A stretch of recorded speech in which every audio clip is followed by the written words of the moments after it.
Olá, bem-vindos de volta. Nesse vídeo, a gente vai ver que existe mais uma forma das frequências se confundirem após a amostragem. Também é uma forma de aliasing, mas não é aquela forma que a gente já viu de que frequências analógicas separadas de 2π se confundem.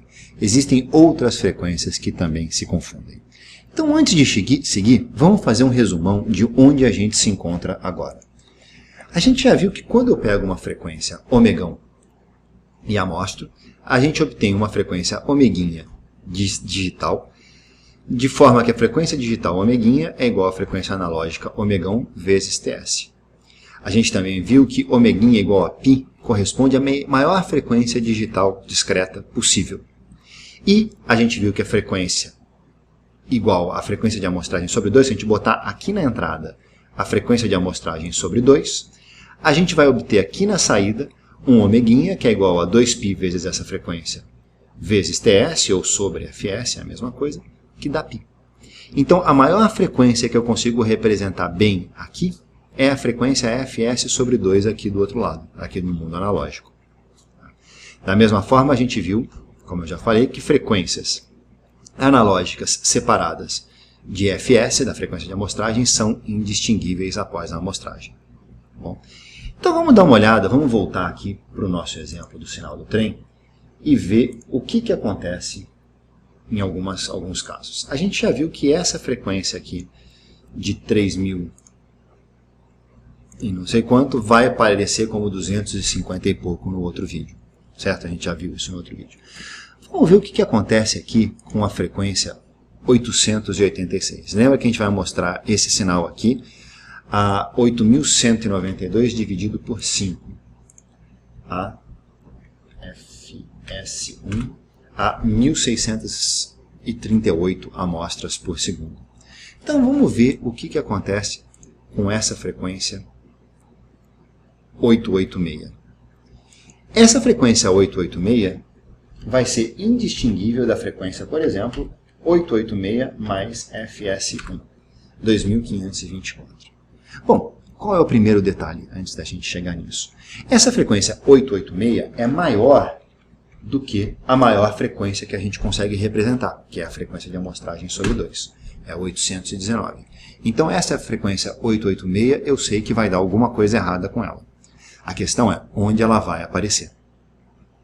Vamos então tentar fazer esse procedimento. Ela vai aparecer, ela vai se confundir com a frequência 886 mais a frequência de amostragem, que é 2524.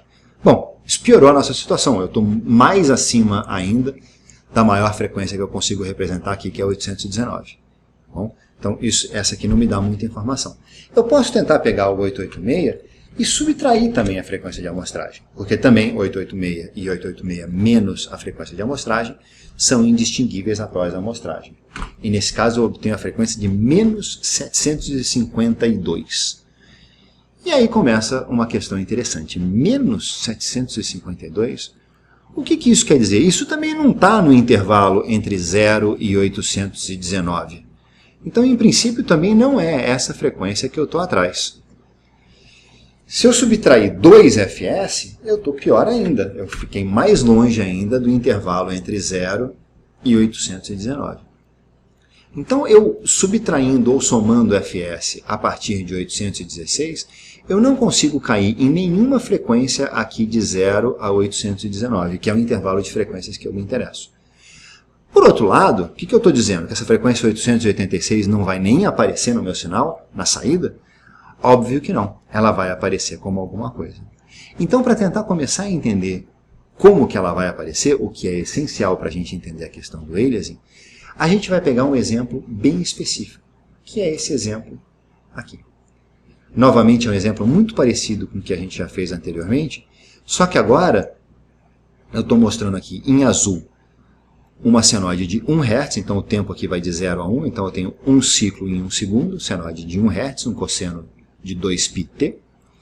E aqui eu estou mostrando uma senoide que tem 1, 2, 3, 4, 5 ciclos em 1 segundo. Isso aqui é cosseno de 2π vezes 5 vezes t. E observa que essas duas também se confundem. Mas como pode elas se confundirem? Elas não estão separadas de Fs. Eu tenho 1 Hz e 5 Hz. A separação aí é de 4 Hz. O que está acontecendo para essas duas senoides se misturarem? E o que está acontecendo aqui vem de mais uma coisa interessante das senoides, que é o seguinte. Observa aqui a minha representação novamente da senoide. Lembra que a senoide é alguma coisa que eu começo aqui, vou dando volta e o valor do cosseno, eu pego esse ponto, venho aqui para o eixo x, vejo essa distância e isso aqui dá o meu cosseno. Então, se eu começo daqui e vou girando para cá, o meu cosseno ele vem aqui, cresce até aqui, depois ele começa a voltar, diminui para cá. Observa o que acontece se eu começo desse ponto aqui do outro lado. Então, eu estou aqui no ângulo menos t. Se ali em cima eu tinha o ângulo t, aqui embaixo eu tenho o ângulo menos t. Mas observa o seguinte, que para esses dois caras, o ponto onde eu encontro o eixo x aqui é o mesmo. Então o cosseno desses dois ângulos é a mesma coisa. E se eu vou girando esse cidadão para cá, ou esse cidadão para cá, eu obtenho sempre a mesma coisa. A hora que o cara de baixo está aqui, o cara de cima está aqui, os cossenos continuam sendo a mesma coisa. O que está acontecendo? O que está acontecendo é que cosseno de ômega t mais θ é igual a cosseno de menos ômega t mais θ. Se eu tenho um ângulo de mais t para cá, o ôngulo menos t é o ângulo que sai daqui e vem para o outro lado para cá. Anda t para o lado contrário. E o cosseno desses dois ângulos é a mesma coisa. E isso aqui é igual a cosseno de menos ômega t menos θ. E aqui apareceu essa frequência negativa, que tem uma série de esquisitices. De certa forma, essa frequência negativa corresponde a esse ponto dando volta na direção contrária. O ponto não está indo no sentido horário, está indo no sentido anti-horário.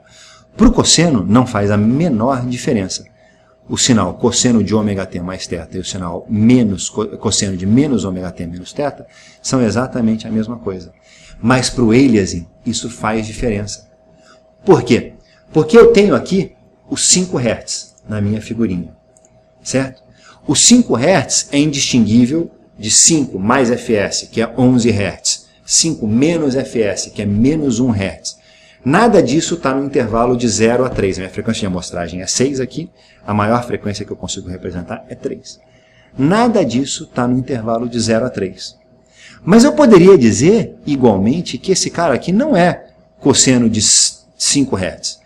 Então eu poderia dizer que esse cara aqui não é cosseno de 2 vezes π vezes 5t.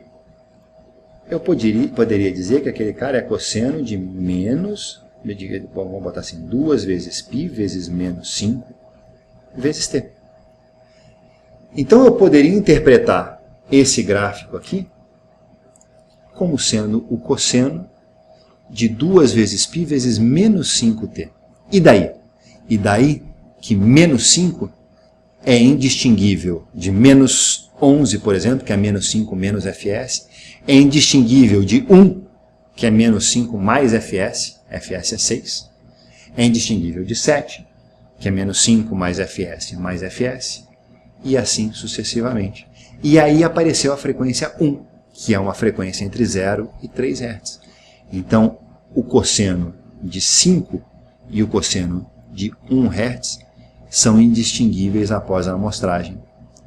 Então, na realidade, a conclusão é que as frequências separadas de fs são sim indistinguíveis, mas não só f e f mais fs são indistinguíveis. F e fs menos f também são indistinguíveis, porque a frequência f e a frequência menos f são indistinguíveis. Então, todas essas frequências aqui, f, f mais fs, f menos fs, f mais 2fs, f, 2fs menos f, e etc. Todas essas combinações são frequências que depois da amostragem se tornam indistinguíveis, são a mesma coisa. Então isso aqui é uma nova forma de gerar aliasing. A partir disso, a gente pode agora no próximo exercício tentar determinar onde vai parar aquela frequência de 886 Hz. Espero que vocês consigam resolver o exercício e a gente se vê no próximo vídeo. Até lá!